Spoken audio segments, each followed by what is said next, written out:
Salut mes chers, toujours on est dans la même série de vidéos préparation à l'examen régional. Et dans cette vidéo, Inch'Allah, on va voir l'examen régional 2013 de la région Souss Massa Dara. Mais avant de commencer, j'aimerais bien que vous preniez vos stylos et vos cahiers pour s'exercer avec moi. Commençons par le texte de base. Un jeune enfant quitte pour la première fois son village, situé dans l'Himalaya. Il accompagne la caravane qui emporte les sacs de sel au-delà des montagnes, dans la vallée, où ils seront échangés contre de l'orge, du blé et du maïs. La caravane reprit sa route. Déjà le village était devenu tout petit. On aurait dit qu'il tentait de se faire une place dans la vallée en poussant un peu les champs de chaque côté, de se dresser de toute sa hauteur pour ne pas se faire écraser par les montagnes qui fondaient sur lui. Et pour la première fois, j'eus conscience que ce village qui était le mien ne constituait qu'un grain de poussière perdu dans l'immensité. Le troupeau passa de l'autre côté du sommet qui veillait sur nous depuis la nuit du temps, et nos minuscules maisons disparurent à ma vue. Là s'ouvrait un monde nouveau. Ce monde était incroyablement vaste, plein de crêtes, de pics vertigineux, de massifs imposants. Sur le moment, cela me déçut un peu. Je ne sais pas à quoi je m'attendais. Evelyne Bressot, Piline, Himalaya, l'enfance d'un chef. Ava, Poche, 1999.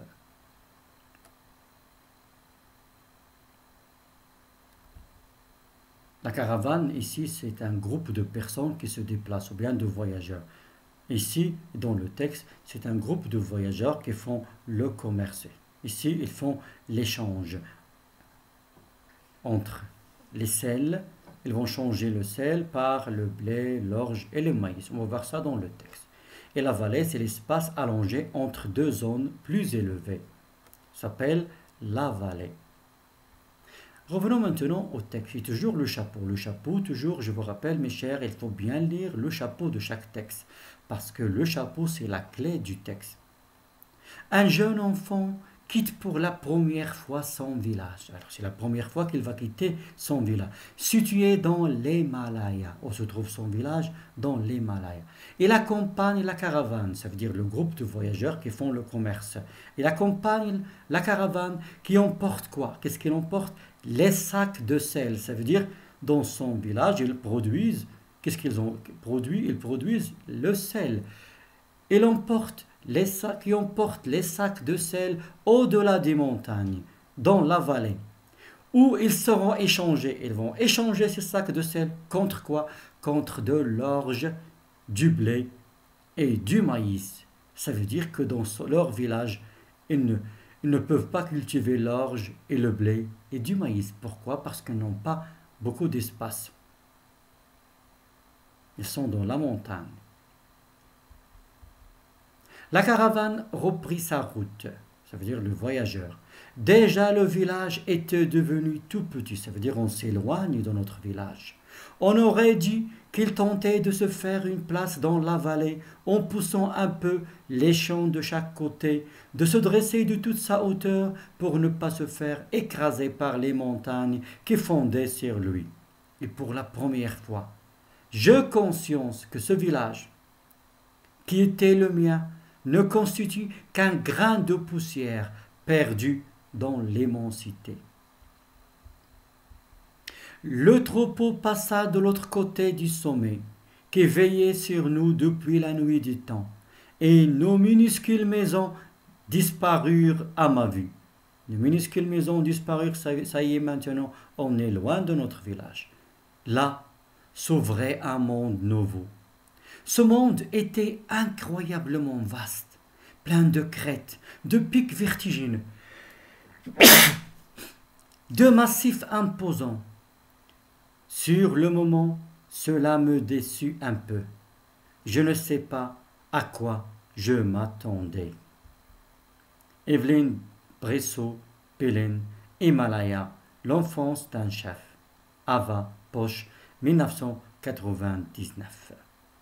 Alors j'espère mes chers que vous allez lire et relire le texte. Passons maintenant aux questions. Recopiez et complétez le tableau suivant. Alors on a le titre de l'œuvre, l'auteur, l'édition et le type de texte. Alors quel est le titre de l'œuvre? Oui, alors le titre de l'œuvre ici c'est Himalaya, l'enfance d'un chef. Et quel est l'auteur? Oui, c'est Bressot Pélène. Et la maison de l'édition, c'est Ava Poche. Maintenant, le type de texte. On raconte une histoire, il y a des temps de récit.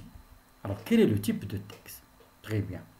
Alors, le type de texte, c'est narratif. Alors, on a le titre de l'œuvre, Himalaya, l'enfance d'un chef, l'auteur, Bressot Pélène, édition Ava Poche, et le type de texte, c'est un texte narratif.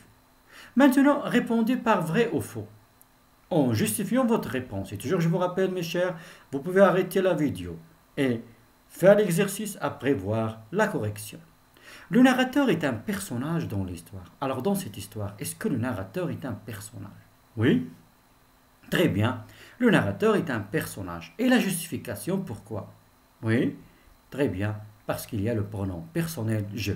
Lorsqu'on trouve le pronom personnel « je », ou bien « nous », le narrateur est un personnage dans l'histoire. Maintenant, le village est situé au sommet de la montagne. Le village du narrateur. Il se trouve au sommet, en haut de la montagne. Alors, est-ce que vrai ou bien faux? Oui, très bien, c'est vrai.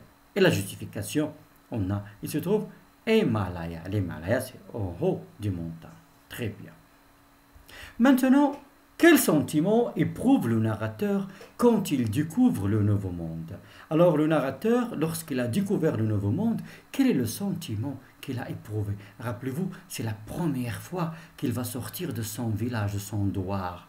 Et dans son douar, il n'y a que les montagnes. Et on ne cultive, il n'y a que on ne produit que le sel. Alors c'est la première fois qu'il va découvrir le nouveau monde. Quel est le sentiment qu'il a éprouvé? Regardez bien, qu'est-ce qu'elle a dit ici? Ce monde était incroyablement vaste, plein de crêtes, de pics vertigineux, de massifs imposants. Sur le moment, cela me déçut un peu. Alors, quel est le sentiment que le narrateur a éprouvé ici? Très bien. Alors, le narrateur était déçu. Ou bien le sentiment éprouvé par le narrateur était la déception. Quatrième question. Quelle sera votre réaction si vous êtes à la place du narrateur? Alors, si vous êtes à la place du narrateur, comment vous allez réagir? En justifiant votre réponse par une courte phrase. Alors, ici, vous êtes libre de exprimer votre point de vue ou bien votre réaction, comme vous voulez. Alors, on peut dire, si je suis à la place du narrateur, je vais être joyeux, car c'est la première fois que je découvre un nouveau monde. Je ne vais pas être déçu. Ou bien, si je suis à la place du narrateur, je réagirai comme lui, car dans mon village, il n'y a que des montagnes et du sel. Il n'y a pas beaucoup de verdure. Très bien. Alors on peut dire, soit je vais réagir comme le narrateur, soit je vais avoir une autre réaction. Et toujours, n'oubliez pas la justification. Passons maintenant aux questions de la langue. Relève dans le texte une phrase où l'on exprime le but. Alors, relevez dans le texte une phrase où l'on a exprimé le but. Et toujours, j'aimerais bien que vous faisiez attention. Pourquoi? Parce qu'il y a pour qui n'exprime pas le but dans le texte. Regardez bien. Un jeune enfant quitte pour la première fois. Ici, pour la première fois, on n'a pas le but, parce que pour trouver le but, dans quel but, dans quelle raison? Pour trouver le but. Alors ici pour la première fois, n'exprime pas le but. La caravane reprit sa route. Déjà le village était devenu tout petit. On aurait dit qu'il tentait de se faire une place dans la vallée, en poussant un peu les champs de chaque côté, de se dresser de toute sa hauteur pour ne pas se faire écraser par les montagnes. De se dresser de toute sa hauteur, dans quel but? Pour ne pas se faire écraser par les montagnes. Alors voilà l'expression qui exprime le but. Ici, pour la première fois, n'exprime pas le but. Alors, la phrase qui exprime le but dans le texte, c'est de se dresser de toute sa hauteur pour ne pas se faire écraser par les montagnes. Le moyen qu'on a utilisé, c'est la préposition pour. Maintenant, relevez dans le texte deux mots appartenant au champ lexical de la montagne. Alors, j'espère que vous allez relever plusieurs mots qui appartiennent au champ lexical de la montagne. Toujours, je vous rappelle, vous pouvez arrêter la vidéo après voir la correction. Passons maintenant à la correction. Alors, on peut Himalaya, hauteur, montagne, sommet, etc. Reliez les deux phrases suivantes de manière à exprimer la conséquence. Reliez les deux phrases suivantes de manière à exprimer la conséquence. On ne cultive ni orge, ni blé, ni maïs dans notre village. Nos champs ne sont pas vastes. Alors ici, on veut exprimer la conséquence. Ça veut dire qu'il faut chercher le résultat. Quel est le résultat? Quelle est la conséquence? Est-ce qu'on va dire quel est le résultat? On ne cultive ni orge, ni blé, ni maïs, ou bien quel est le résultat de nos champs qui ne sont pas vastes? Très bien. Alors on va dire quel est le résultat de nos champs qui ne sont pas vastes. Le résultat, on ne peut pas cultiver ni orge, ni blé, ni maïs. Alors la conséquence, on ne cultive ni orge, ni blé, ni maïs. Alors maintenant, c'est facile pour vous d'exprimer la conséquence. Alors si vous avez fini, passons à la correction. On peut dire nos champs ne sont pas vastes d'une telle manière qu'on ne cultive ni orge, ni blé, ni maïs. On peut dire aussi nos champs ne sont pas vastes au point qu'on ne cultive ni orge, ni blé, ni maïs. On peut dire aussi, nos champs ne sont pas vastes, si bien qu'on ne cultive ni orge, ni blé, ni maïs. Ici, on a deux sujets différents, nos champs et on. Nos champs ne sont pas vastes, on a nos champs, le premier sujet, et dans la deuxième phrase, on. Ça veut dire on peut utiliser de façon que, mais faites attention, de façon que plus subjonctif. Nos champs ne sont pas vastes, de façon qu'on ne cultive ni orge, ni blé, ni maïs. On peut utiliser aussi l'adverbe de conséquence, alors. Nos champs ne sont pas vastes, alors on ne cultive ni orge, ni blé, ni maïs. On peut utiliser aussi la conjonction de coordination, donc, qui exprime la conséquence.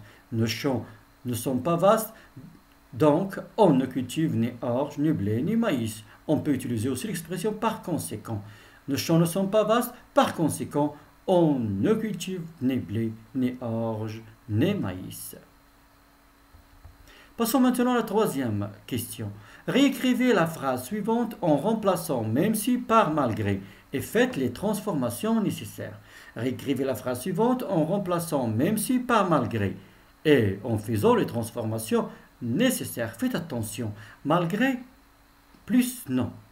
Toujours un petit rappel, malgré c'est plus non. Alors on a ici l'adjectif difficile. Même si le chemin est difficile, la caravane achève son trajet. L'adjectif c'est difficile. Le nom c'est quoi? Le nom c'est la difficulté. Alors qu'est-ce qu'on va dire? Très bien. Alors, malgré la difficulté du chemin, la caravane achève son trajet. Et je vous rappelle toujours, même les phrases qu'on a vues dans la langue, on peut les exploiter dans la compréhension et aussi même dans la langue. On va voir. Malgré la difficulté du chemin, la caravane achève son trajet. La quatrième question. Mettez le verbe entre parenthèses au mode et temps qui conviennent. Mettez le verbe entre parenthèses au mode et au temps qui conviennent. Si je l'avais su auparavant, je ne pas quitter mon village. Si je l'avais su auparavant, je ne pas quitter mon village. Alors on a ici si. Toujours n'oubliez pas la règle d'ici. Si le verbe ici qu'on a conjugué, c'est le verbe savoir. J'avais su, tu avais su, il avait su. Alors, c'est à quel temps il est conjugué? C'est le plus que parfait. L'auxiliaire avoir à l'imparfait, plus le participe passé du verbe, c'est le plus que parfait. Alors, à quel temps on va conjuguer le verbe quitter? Très bien. Alors, on a si plus que parfait, plus conditionnel passé. Ça veut dire qu'on va conjuguer le verbe quitter au conditionnel passé. Alors, quelle est la réponse? Très bien. Alors, si je l'avais su auparavant, je n'aurais pas quitté mon village. Je n'aurais pas quitté mon village. Le conditionnel passé du verbe quitter. On a conjugué le verbe, l'auxiliaire avoir au conditionnel présent, plus le participe passé du verbe, et nous donne le conditionnel passé du verbe quitter. Et toujours, ne pas encadre l'auxiliaire. Ne pas encadre l'auxiliaire. Recopiez et complétez le tableau suivant. c'est vrai, le voyage est fatigant. Cependant, il est notre seul moyen pour survivre. C'est vrai, le voyage est fatigant. Cependant, il est notre seul moyen pour survivre. Qui parle ici, qui peut dire ça et à qui? Oui, très bien. Alors, c'est le narrateur à qui il peut dire ça? À un voyageur. Quelle est l'idée exprimée? Regardez bien, c'est vrai et cependant. Alors, l'idée exprimée ici, c'est la concession. Quels sont les moyens qu'on a utilisés ici pour exprimer la concession? Oui, très bien. On a deux, c'est vrai et cependant. Deux moyens. Maintenant, passons à la question suivante. Formulez une hypothèse pour expliquer le fait suivant. Formulez une hypothèse pour expliquer le fait suivant. Le narrateur et ses compagnons ont souffert pendant le voyage. Le narrateur et ses compagnons ont souffert pendant le voyage. Alors, d'après vous, pourquoi ils vont souffrir pendant le voyage? C'est à cause des difficultés du chemin, évidemment. Alors, formuler ça sous forme d'hypothèse. Qu'est-ce qu'on peut dire? Oui, très bien. On peut dire peut-être que le narrateur et ses compagnons ont souffert pendant le voyage à cause de la difficulté du chemin. Ou bien, probablement, le narrateur et ses compagnons ont souffert pendant le voyage à cause de la difficulté du chemin. La même chose avec il est possible que. On peut dire aussi, on peut conjuguer tout simplement le verbe au conditionnel. Le narrateur et ses compagnons auraient souffert pendant le voyage à cause de la difficulté du chemin. Si le chemin n'était pas difficile, le narrateur et ses compagnons ne souffriraient pas. Ou bien, si le chemin n'avait pas été difficile, le narrateur et ses compagnons n'auraient pas souffert. Toujours, on a utilisé la subordonnée conditionnelle, exprimée ici par si. On peut utiliser aussi au cas où. Au cas où le chemin serait difficile, le narrateur et ses compagnons souffriraient. Toujours au cas où plus le mode conditionnel. On peut utiliser aussi le verbe admettre, supposer, imaginer, présumer. Admettons que le chemin était difficile. Le narrateur et ses compagnons souffriraient pendant le voyage. Admettons que le chemin était difficile. Le narrateur et ses compagnons souffriraient pendant le voyage. Alors n'oubliez pas toujours les moyens qu'on peut utiliser pour formuler des hypothèses. Peut-être que, probablement, il est possible. Ou bien le mode conditionnel, ou bien la subordonnée conditionnelle, ici on a vu si et au cas où, ou bien les verbes admettre, présumer, imaginer, supposer. Passons maintenant à la production écrite. Vous vous rappelez sans doute votre premier voyage hors de votre village ou de votre ville. Racontez en une dizaine de lignes dans quelles circonstances vous avez fait ce voyage, les sentiments que vous avez éprouvés. Alors, vous vous rappelez sans doute votre premier voyage hors de votre ville ou bien votre village. C'est-à-dire la première fois que vous avez sorti de votre ville ou bien de votre village ou bien de votre doigt. Racontez en une dizaine de lignes dans quelles circonstances, à ces circonstances, vous avez fait ce voyage, les sentiments que vous avez éprouvés. Sans oublier les critères d'évaluation de la production écrite. Je rappelle, il faut respecter le schéma narratif, 4 points. Respect de la consigne, cohérence de la narration, ça veut dire le respect du schéma narratif, 4 points. La qualité de la langue, vocabulaire, syntaxe, ponctuation, orthographe, la conjugaison, 4 points. Alors, si on veut raconter l'histoire, on veut bien raconter l'histoire, il faut tout d'abord faire un petit synopsis dans lequel on va imaginer les étapes de notre récit. On va imaginer la situation initiale, les modificateurs, on peut imaginer aussi le développement de notre histoire, la solution et aussi la situation finale. Par exemple, la première fois que je vais voyager, imaginez par exemple, si tu as obtenu de bons résultats pendant les vacances de l'été, ton père, il t'a donné de l'argent pour voyager à Casablanca chez ta tante, à titre d'exemple. Au début, tu étais content, heureux, joyeux par la situation initiale. Mais le modificateur, alors tu vas prendre l'autocar pour la première fois, tu vas être aux anges, oui ou non. Mais les modificateurs, une fois on est à Ouarzazate, on va aller à Casablanca, ça veut dire on va traverser Tishka. Alors une fois arrivé à Tishka, qu'est-ce qu'on va sentir? Les vertiges, on va avoir l'envie de vomir. Ça veut dire le chemin, pour nous, il va être difficile. On va souffrir au début. Mais heureusement, lorsqu'on va arriver à cette date, on va se reposer. À titre d'exemple, alors se reposer, après on va monter dans l'autocar, on va essayer d'oublier tout ça, mais une fois arrivé à Marrakech, le chemin il va être plus magnifique. Ça veut dire on va avoir des paysages à voir.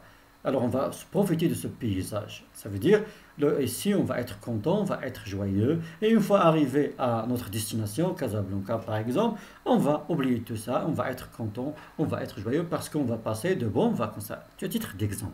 Alors toujours je vous rappelle mes chers, si on a fait le synopsis, si on veut raconter une histoire, on a fait un petit synopsis dans lequel on a imaginé les étapes de récit. Il va être facile pour nous de rédiger une production écrite. Alors en attendant les prochaines vidéos, à bientôt mes chers.